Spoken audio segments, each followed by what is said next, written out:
Sergio Aguero was already stripped and waiting on the touchline when Raheem Sterling, his replacement as Manchester City's lone striker, zipped in front of his Bristol City marker to create a chance for himself at the near post. Sterling still needed to react quickly to the drilled cross from right flank, but he was still only few yards away the goal line. You might say at point-blank range.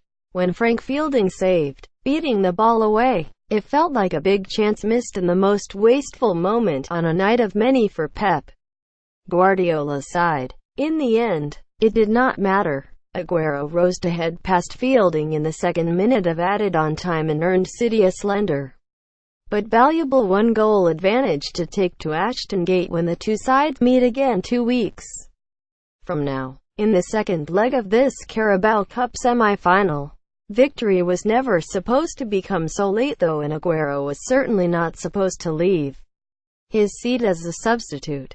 Manchester City player ratings versus Bristol City. 11 show all Manchester City player ratings versus Bristol City. 1 11th Claudio Bravo 6 out of 10 Getty. 2 11th Danilo 6 out of 10 Getty. 3 11th John Stones 6 out of 10 Getty. 4 11th Eliakim Mangala 5 out of 10 Getty. 5 11th Alexander Zinchenko 6 out of 10 Getty. 6 11th Yaya Toure 5 out of 10 Getty. 7 11 Kevin De Bruyne 7 out of 10 Getty. 8 11th Ilkay Gundogan 6 out of 10 Getty. 9 11 Bernardo Silva 5 out of 10 Getty. 10 11th Raheem Sterling 6 out of 10 Getty. 11 11th Leroy Sane 6 out of 10 Getty. Guardiola confessed as much in his post-match press conference.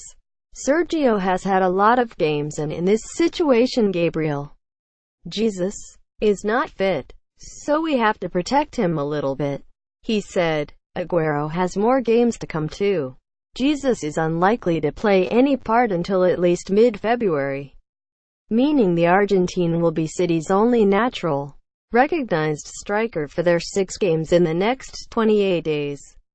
That is, unless they sign Alexis Sanchez. City's willingness to finalize a deal for the Arsenal forward now rather than in the summer has puzzled some, given that Sanchez will be available free of charge come the 30th of June and he has shown little sign of courting interest from elsewhere. Why, when in such a comfortable position in the league and with only one relatively straightforward Champions League tie to negotiate before Jesus' return, is it necessary to pay 25 meters or so for another forward now?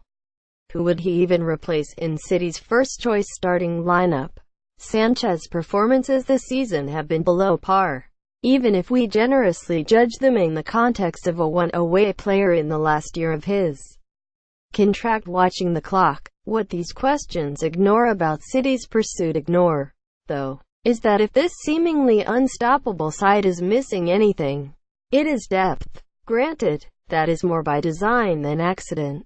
At Barcelona and Bayern Munich as well as in these 2 years at City, Guardiola has typically preferred to work with a small group of positionally flexible players, rather than loading his dressing room with 2 per position. This policy has looked like it could put a stop to City's title procession more than anything else. There are few reliable alternatives to John Stones and Nicolas Otamendi at center half. The same applies to Fernandinho, playing next to every minute in a pivotal role, one that requires significant physical exertion from a 32-year-old. Fabian Delph's makeshift appearances at fullback say it all. Yet there is a need for reinforcements at the front end too. Even when you ignore the fact that Guardiola's squad has just 2 players who can comfortably play as a lone focal point. Consider that City have so far managed to excel without either Aguero or Jesus enjoying a sustained period of good form. Aguero has not scored in consecutive league games since September, while Jesus' record of 10 goals in 27 appearances can be described as little more than good. Guardiola has heavily rotated the pair, and there have been times when they have simultaneously struggled for rhythm. Thankfully, one of City's deeper players has been on hand to pick up the slack. Usually, it has been Sterling, who is still his side's leading scorer in all competitions until this past week. Once Jesus returns, Guardiola could well keep rotating the pair until the season's end and continue to rely on supplementary goals from midfield. City would still win the title at a canter, maybe even a cup competition too. Yet with each passing victory, domestic achievements become less of the point. This season, this side has an opportunity to do more than just that. The depth that signing Sanchez would provide will also apply to European competition, as the Chilean will be eligible to play in the Champions League if he signs this January. Despite his participation in Arsenal's Europa League campaign, after a favorable knockout phase draw that saw tough ties for fellow contenders as well as a favorable one for City against Basel, the Etihad hierarchy have the chance to draft in an elite talent at a cut price to help achieve a short-term objective, the European Cup that this club craves in order to establish itself among the continent's elite will be likelier with Sanchez in tow.